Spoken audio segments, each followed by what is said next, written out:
আসসালামু আলাইকুম। আশা করি আপনারা ভালো আছেন। আম আমি খামার শুরু করেছি, হাঁসের বাচ্চার খামার। সো আমি বেসিক্যালি ৩০০ খাকি ক্যাম্বেল হাঁসের বাচ্চা দিয়ে খামার শুরু করেছি।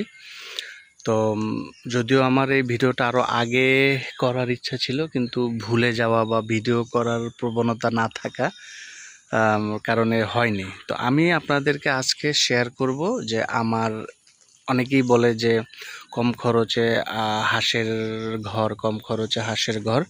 তো আমি আপনাদের সাথে এক্স্যাক্টলি শেয়ার করব আসলেই আমি কত কম খরচে বা কত বেশি খরচে আমি এই হাঁসের ঘরটা তৈরি করলাম।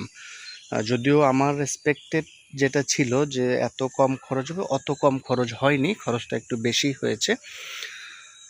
তো এবার আসি, আপনারা ভিডিও দেখতে থাকেন আর আমি আপনাদেরকে ইনফরমেশন দিতে থাকি। আমার ঘরের সাইজটা আগে বলি। আমার ঘরের সাইজটা হলো লম্বায় ২৪ ফিট, একটু বেশি আছে, হয়তো ২৪.৫ হবে। চওড়ায় আছে এটা ১৭ ফিট প্লাস। আর উচ্চতায় আছে ফ্লোর থেকে, এই কার্নিশ বলে মেবি এটাকে, আমাদের দেশীয় ভাষা বলে সোনসা। সো ফ্লোর থেকে এই কার্নিশ বা চাল পর্যন্ত আছে ৮ ফিট, যেটা কিনা একটু আমার মতে বেশি। এটা আমার প্ল্যান ছিল এটা ৬ ফিট করার, ৬ ফিট করে মাঝখানে ৮ ফিট করব। কিন্তু আমি নিজে যেদিন প্রথম ঘর শুরু করে ওই দিন আমি না থাকার কারণে এই ভুলটা হয়েছিল। আমার টার্গেট ছিল এখানে থাকবে ৬ ফিট, মাঝখানে থাকবে ৮ ফিট, কিন্তু যেটা হয়েছে এখানে হয়েছে ৮ ফিট, মাঝখানে হয়েছে ১০ ফিট। সো ঘরটা বেশ উঁচু। এতটা উঁচু ঘর হাঁসের জন্য আমি মনে করি দরকার নাই। এবার আসি সরাসরি খরচে। তো একটু ভেতর থেকে আপনাদের দেখানোর চেষ্টা করি।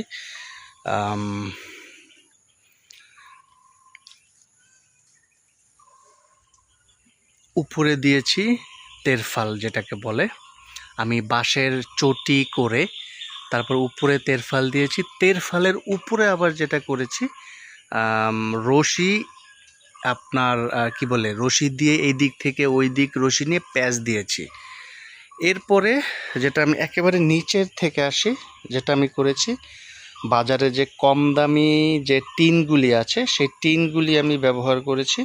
এরপরে ব্যবহার করেছি আমি বাজারের যে লাল নেটগুলি থাকে, অনেক কোম্পানির নেট থাকে, সেগুলি ব্যবহার করেছি।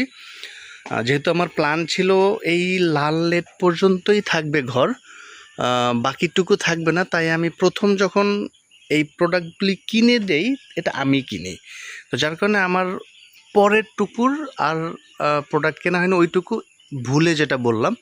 তো যেহেতু হয়ে গিয়েছে আর আমিও চাচ্ছিলাম না খরচ বাড়ুক, যার কারণে এই উপরটুকুতে আমি যেটা করেছি, হাত দিয়ে দেখাই, এই যে এই ধরনের নেট যেগুলি আছে, এই নেটগুলি দিয়ে আমি পুরো জায়গাটা দিয়েছি, কারণ আমি চাচ্ছিলাম যে ম্যাক্সিমাম লেভেলের যত কম খরচ করা যায় সেটা আমি করব।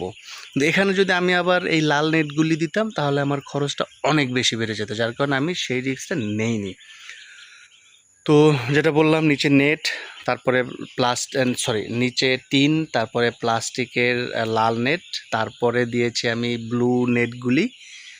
এই যে বেসিক্যালি এই নেটগুলি ওখানে ঠিক দেখা যাচ্ছে না, এই নেটগুলি আমি উপরে দিয়েছি। এরপরের যে এই সাইডগুলি আমি যেভাবে পেরেছি একেবারে পাতলা কাঠ, টিন, এই পাশে ঘরের পুরনো টিন বা ছেঁড়া কাটা টিন দিয়েছি। এরপর উপরে দিয়েছি তেরফাল।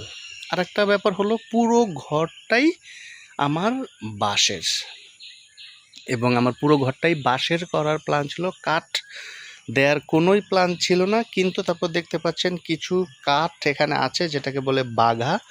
আপনাদের অঞ্চলে কি বলে আমি জানি না, বাঘা বলে আমাদের অঞ্চলে। তো এটা যেহেতু আমার বাবা দায়িত্বে ছিল, আমি যেহেতু অফিসের কারণে ঢাকাতে ছিলাম, বেশিরভাগ কাজটা বাবা পাশে থেকে আর কি করেছে। তো বাবা যেটা করেছে, এই কাঠ এনে কাঠ ব্যবহার করেছি, তাতে যেটা হয়েছে আমার খরচ বেড়েছে কিছুটা। তো আমার টার্গেট ছিল আমি এখানে বাঁশ দেব। তো যাই হোক, আমার পুরো ঘরটাই বাঁশ। আমি দরজাটা করা হয়েছে টিন এবং কাঠের সমন্বয়।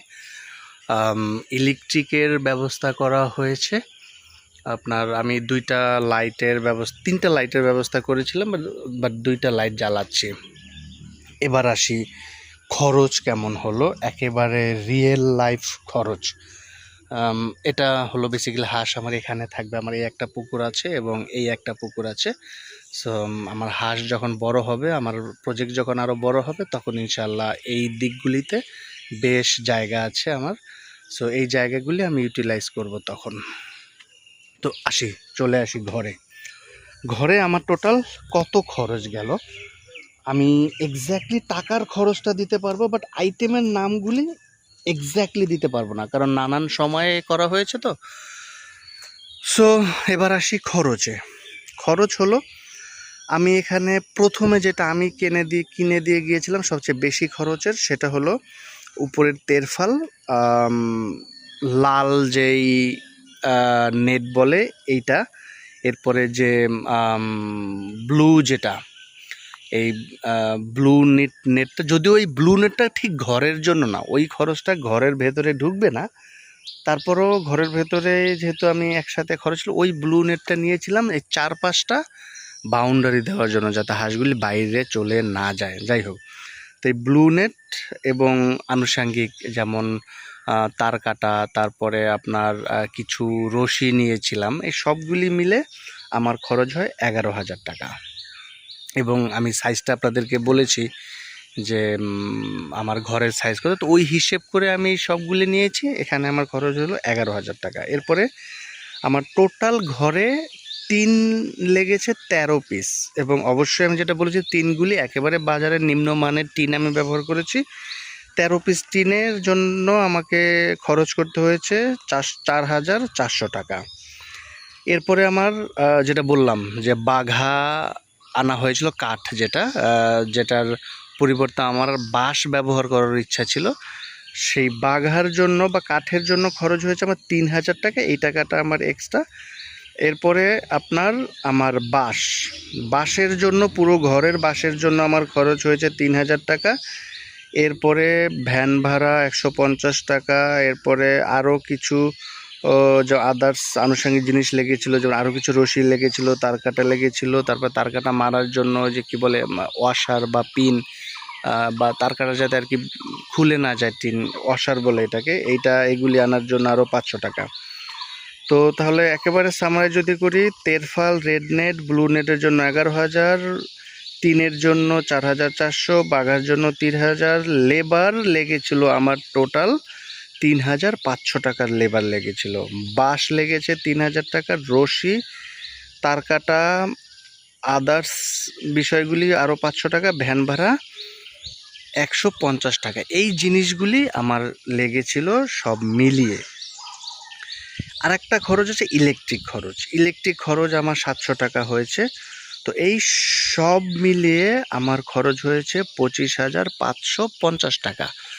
সো 24 ফিট বাই 17 ফিট একটা ঘরের জন্য আমার খরচ হয়েছে 25,550 টাকা।